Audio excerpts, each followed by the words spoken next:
When I'm not feeling well, there's only a few things that will really help me feel better. And one of them is a CGC unboxing.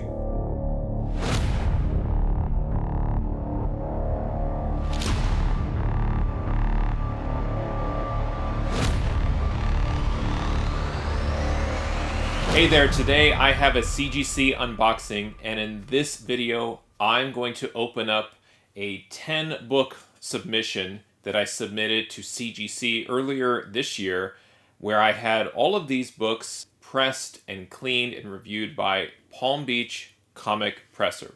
I have been building up quite a workflow where I've been sending him batches of books somewhere in kind of the 8 to 12 range in terms of the size of the submissions. And what I've been trying to do is kind of either ramp up or group books together that make sense. I'm using a lot of spreadsheet logic in terms of building kind of a decision engine where instead of me trying to figure out, does this make financial sense to send this book in for cleaning and pressing, or even getting it graded altogether. And I've been doing more of this analysis and leveraging data-driven decision-making for part of my comic book collection, instead of just doing a lot of guessing, eyeballing, fingering of my back issue bins to try to find books that are what I would say worthy of going through this process.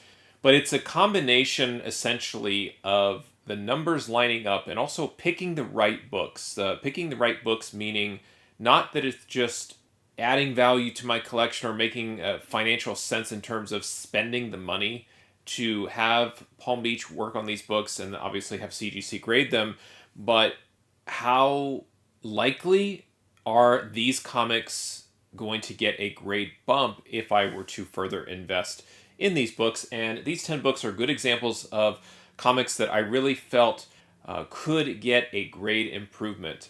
A couple of things that I say every time I do this: I don't look at the grades beforehand, so I'm going to be just as surprised as you are. You'll see the grade first before I do. And secondly, although 9.8s are the desired grade, although I think even right now as we speak, 9.9s apparently are becoming the thing now, one of my biggest fears. So whatever that top tier grade is, it's what I'm shooting for, but it's not necessarily the goal. The goal is, can these books be improved by going through this cleaning and pressing process where I'm sending my business and my comic books to Palm Beach Comic Presser. Let me get to the unboxing. I'm excited to get to not only the books, but reveal the grades. I have grader's notes from Palm Beach Comic Presser. The grader's notes meaning anything that he spotted during the process, his predictions on the grades. So I'll go through each of those as I reveal each slab. And I'm hoping for positive results to help me feel a little bit better. I've been under the weather, been on a little bit of a comic book channel hiatus, so I'm happy to return here. And I think it's finally time to get this unboxed and start to take a look at these 10 comic books that I submitted to CGC that were also pressed by Palm Beach Comic Presser. Here we go. All right, I'm just going to go through these books front to back. And like I said, these were not pre-screens. Palm Beach does offer a pre-screening process. I haven't leveraged that before, but I think for a small fee, he'll review your books for you as well and kind of let you know if it should be kind of forwarded on to CGC on your behalf. I have a separate workflow for pre-screens. These books I feel confident that they should get an improvement. And when I perform my evaluation, if I am predicting an improvement, then looking at the value of the improved comic, that's kind of where it makes sense. So any books that I'm sending off for cleaning and pressing are just going to all get forwarded on to CGC unless something is found that's pretty drastic that I missed, like a page tear or something of that nature. But he's really great at almost doing a pre-screen on your behalf, whether it's an official screening process or even something that was caught before or after pressing. Once again, communication and trust is key, and I have both with Palm Beach, and so I'm really happy, but even more so confident in sending my books to him for this process.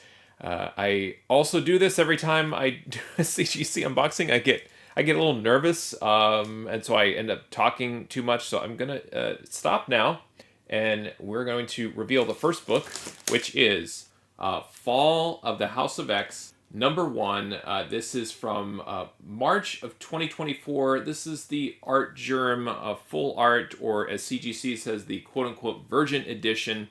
To me, this book, when I got it, it was kind of one of those like modern books that just had a little bit of, what I would say just standard modern book pressable defects that I feel like you would get dinged by CGC, and it would come back like a 9.6, and really just needed to have that, not to diminish anyone's work in terms of pressing, but I would say more your standard straightforward press, and wanted to send this book through Palm Beach to get that work done on the book.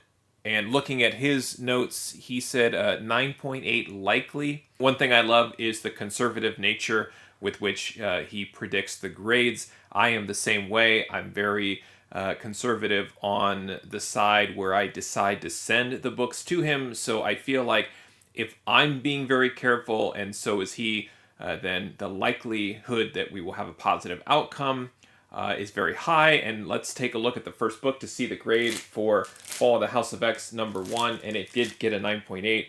What an absolutely gorgeous Art Germ full art variant here. This is fantastic.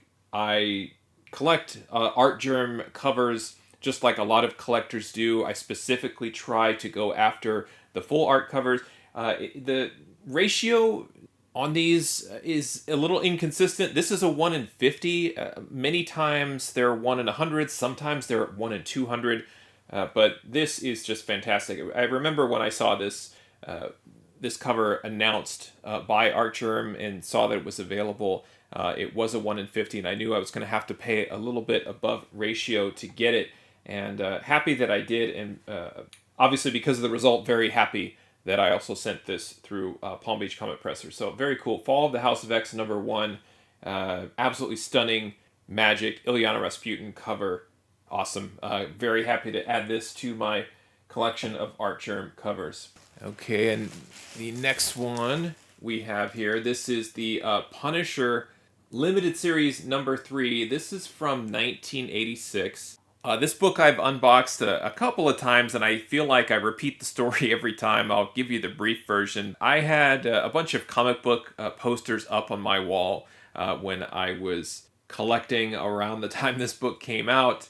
And, the cover is what it is. The Punisher getting a little target practice in. And for whatever reason, I remember going to my LCS in the Valley, and they had this poster on the wall, and I bought it, and my parents let me have this up in my room along with Spider-Man, Iron Man, maybe a couple of baseball posters and stuff, and then this one. And it was always strange to me that they never asked about it, they never worried about it. I don't know if they were Frank Castle fans secretly or what, but anyway, this was for several years was up on my wall in my room, and I've always hoped to have a 9.8 candidate of this particular issue, just because, again, me thinking about nostalgia and reminiscing of when I first collected comic books and using comic books as my time machine to go back to those days. I would love to kind of have this up on my wall again.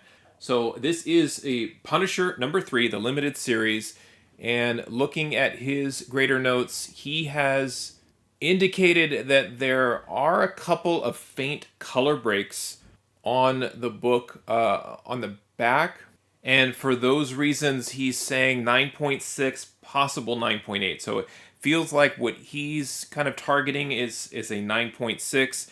I think it's time to find out what Punisher #3 from 1986 got, and it got a 9.6. So I think that's what prevented it from getting the 9.8, and I'm just going to check real quick. Yeah, I see what he's talking about. There are some faint ticks. This one's really tough. It's got the Hulk RPG ad on the back.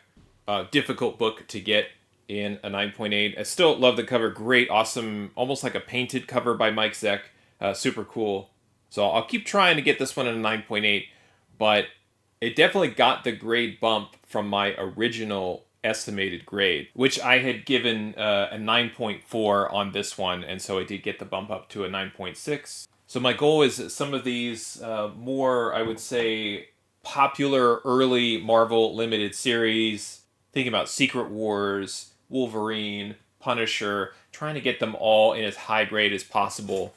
So that is the first Punisher limited series slab that I have. Next up is Fantastic Four 186. This is from 1977. This was a recent pickup featuring Salem 7. I bought this thinking that there could be some ties to the Agatha Harkness show on Disney Plus. Felt like it had pretty good value. I had originally graded this book as a 9.0, and Palm Beach's grader notes, he saw blunted corners with fibers on this one and predicted somewhere around a 9.4. So I will say that already, just looking at his notes and thinking about the book, again, I'm not trying to be a hypocrite or contradict myself. I am looking for the great improvement, but didn't know if a 9.8 on this one would be attainable. He's trying to maybe meet in the middle between my estimated as is grade of 9 and his conservative estimate prediction of 9.4. Let's see what this book from 1977 got. This is Fantastic Four 186, 9.2. All right, so under his prediction, it did get the grade bump up from my assessed grade of a 9, so that's good.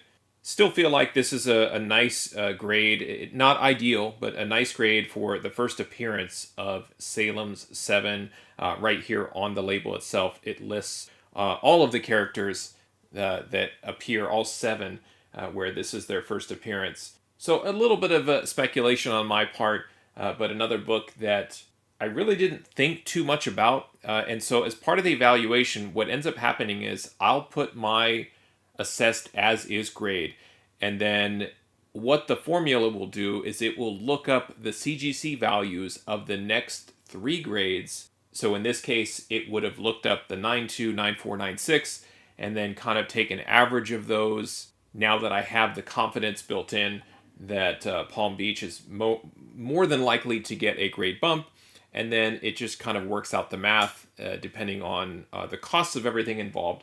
And it said that this was a book that was worthy of sending in, and so that's what I did. Without looking at the numbers, I feel like it probably needed to get a 9.4 in order for it to really be worth my while, but I'll take the 9.2. 9.2 white pages for this book for 1977, another great Fantastic Four book to add to my collection, and it has those character first appearances in case anybody's looking for those.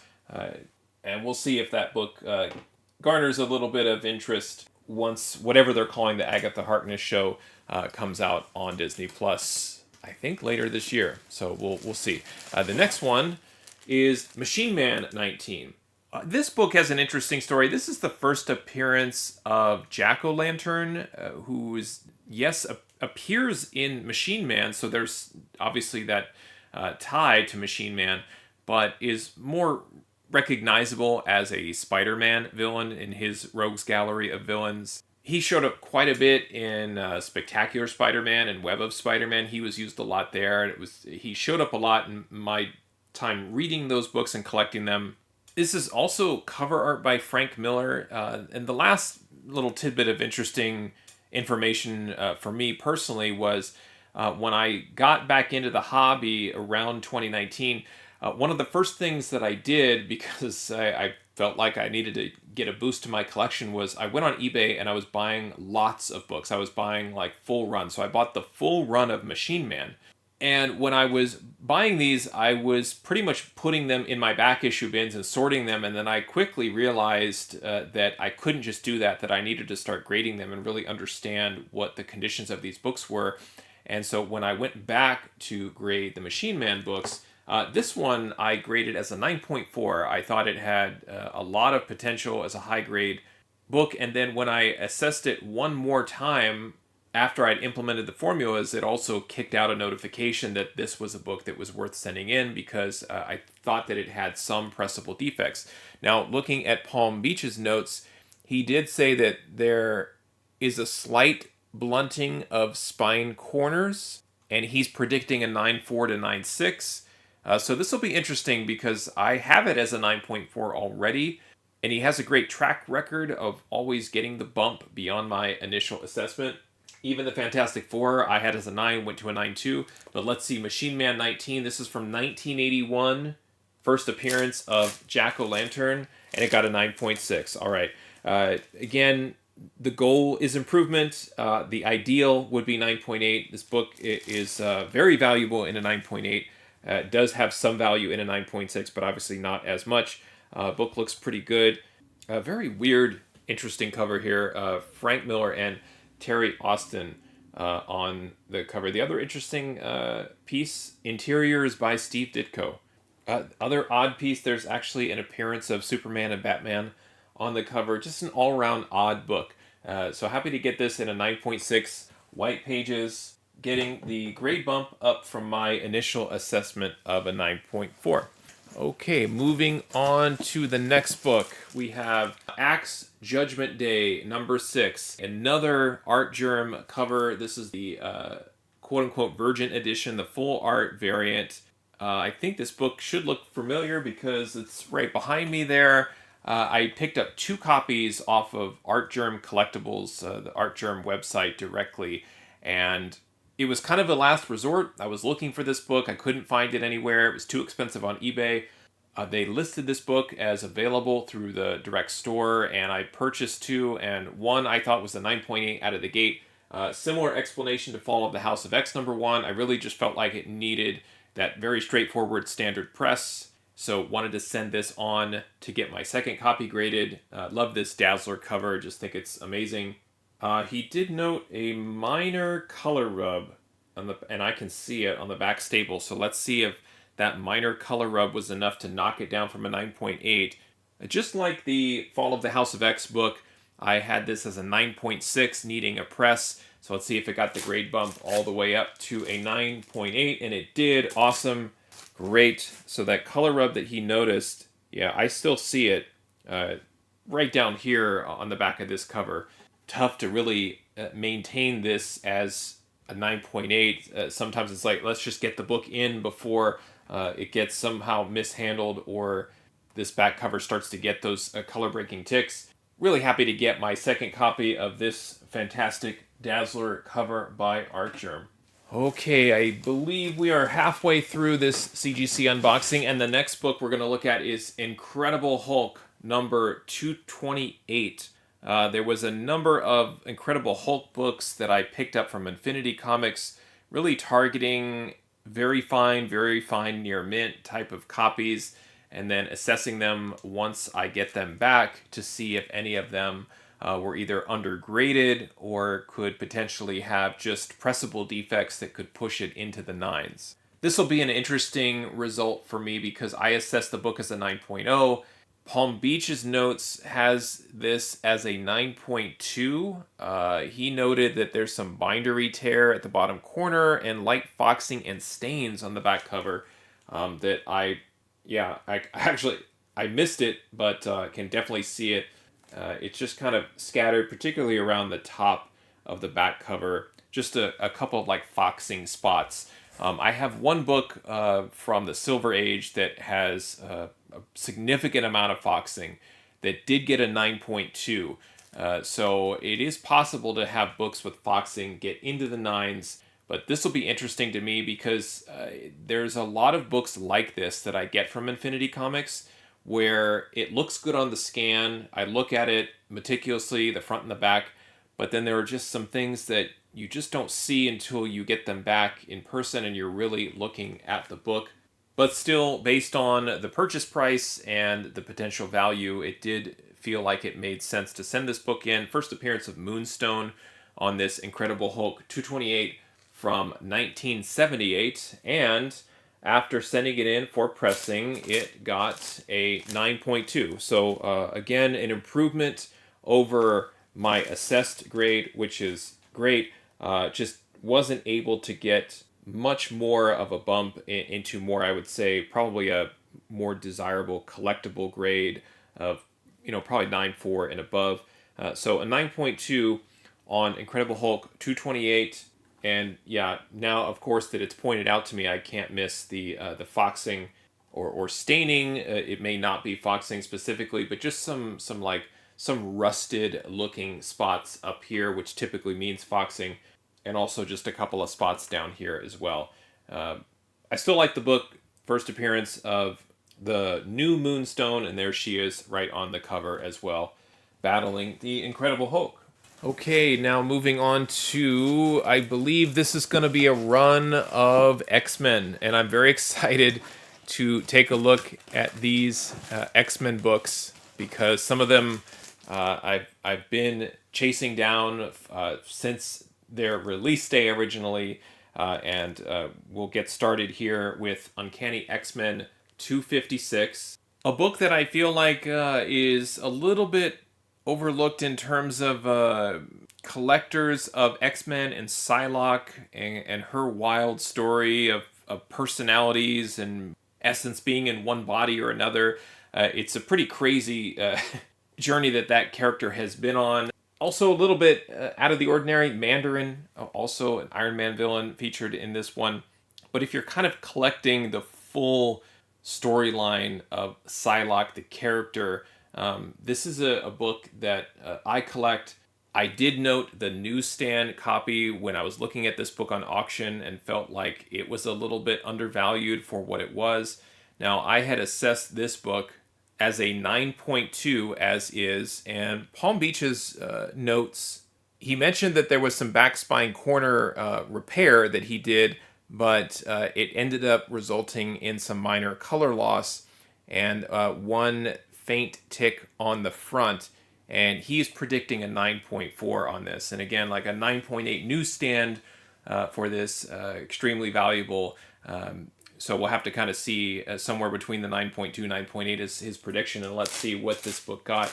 9.6, okay, so not as bad as he thought. Definitely got the improvement, and I see what he says on the back. I can see just the slight color loss, but book looks pretty gorgeous as is, and I think the tick right there in the middle of the spine is also what he's referring to, that ended up breaking color that probably prevented it from getting a 9.8. I still think this is a very nice collectible book if you're a Psylocke and X-Men fan, and then also getting the newsstand. 1989, not super rare for newsstands, but we're starting to get close to the early 90s, 1990 to 95, where newsstands are more desirable than directs in some cases if you're that type of collector. And it was like a year or two ago when CGC changed their policy. They're actually going to put newsstand edition on the label, and so it has that designation, which is great. So there is X-Men 256 in a 9.6 white pages. The next one, we have X-Men 221. This is a big book for me. I chased down a couple of copies and tried to find one that could potentially be that 9.8 candidate. My original copy of X-Men 221 I traced, so it has a lot of tracing lines. I usually just, if there's ever a book I come across that has that in a collection or in my own collection, I just kind of give it somewhere around a 6.0 to a 7.0. I know with some work with ball bearings, you can get all of that stuff out, but it seems like a lot of trouble, and felt like I was better off just getting a replacement copy and shooting for a 9.8 candidate by doing that. This is probably the big book in this order. I do have two more to go that I'm really interested in, but this is the one that I'm probably the most intrigued by. And I believe the grade of this when I won it at auction was somewhere around a very fine. So the raw book was originally assessed by the seller as around an 8.0, but with those pressable defects, looking at Palm Beach's notes, he said that there's a small bindery tear near the bottom corner, and that his grade prediction is 9.4 to 9.6. So looking back at his prediction on the Punisher #3, something very similar. So he's not predicting a 9.8 on this one, and so I might be going back to the drawing board or looking at that other copy that I recently picked up just to see if it's a 9.8 candidate. and I do this every time I have these bigger books that I'm trying to get a 9.8 in. But let's take a look. Here it is, X-Men 221. This is from 1987, the first appearance of Mr. Sinister. And it got a 9.8. Oh, nice. And I love saying this, Palm Beach Comic Presser, you're wrong. That's my favorite part. No, and I joke. He's always right. We're both trying to be conservative with this, but man, great work, Palm Beach Comic Presser. I did it. I finally got it. X-Men 221, first appearance of Mr. Sinister in a 9.8. It takes me back to when I was a kid and having the tracing paper over this cover and looking at it line by line. It's so nice to have this copy, and maybe I'll take out my original copy and sit it side by side and display it.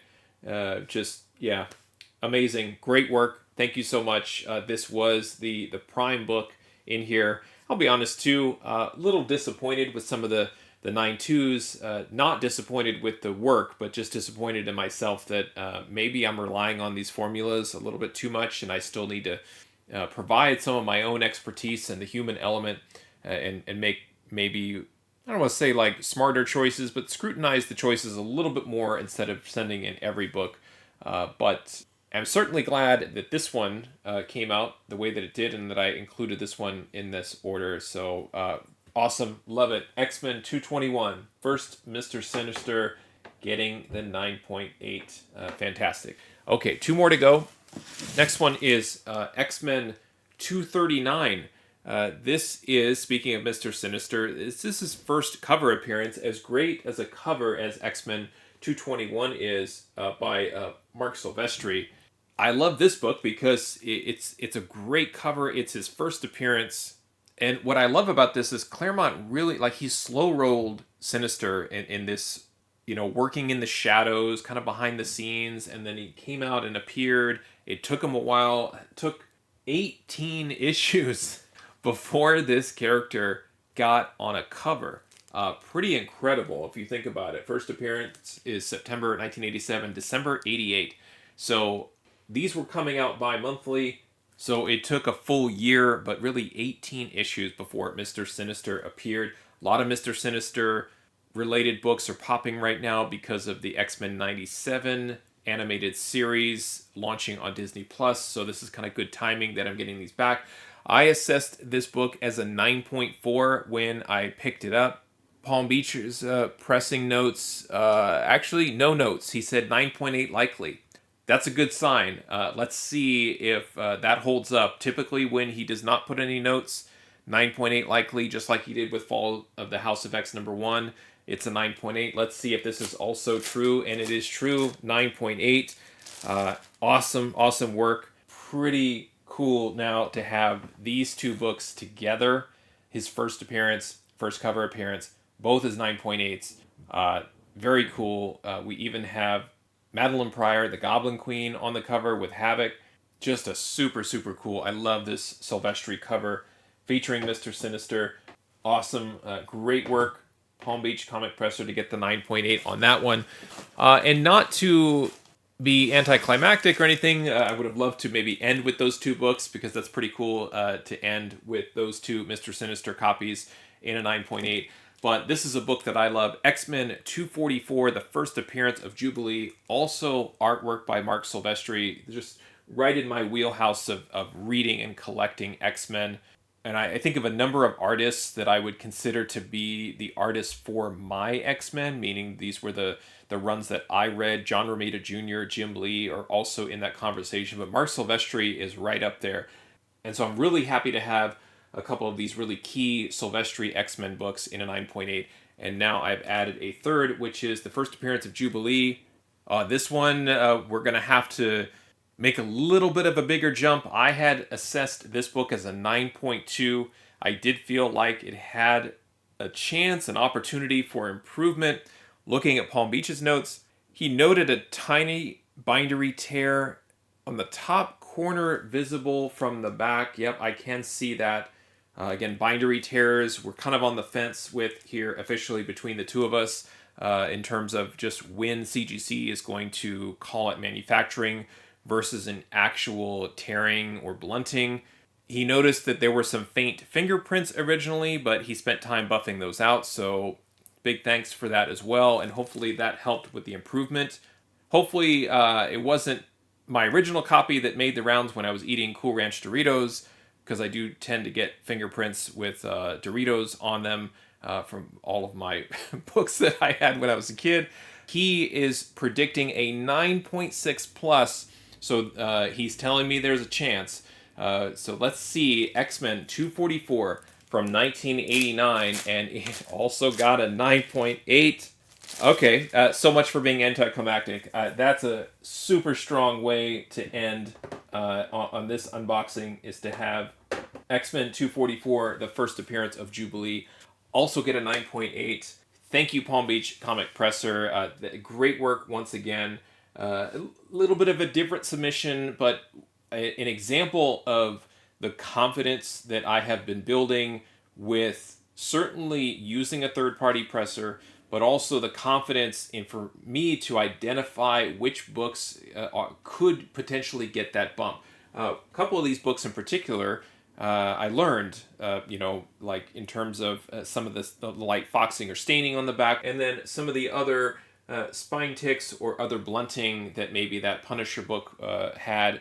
And so it's all a process. It's all about improvement, and it's all about learning.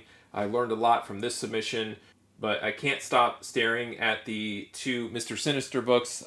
Frankly, all three with the first appearance of Jubilee, they are kind of popping on some hot lists recently, so it's kind of good timing that I got these. Makes them feel a little bit more special, and also replacing these books that I read cover to cover multiple times inside and out, and now to have them in an investment grade, high grade 9.8, fully encased. I can't believe it. Thank you, Palm Beach Comic Presser, once again for your hard work. I really appreciate it. Thank you for watching. Happy collecting, and see you next time.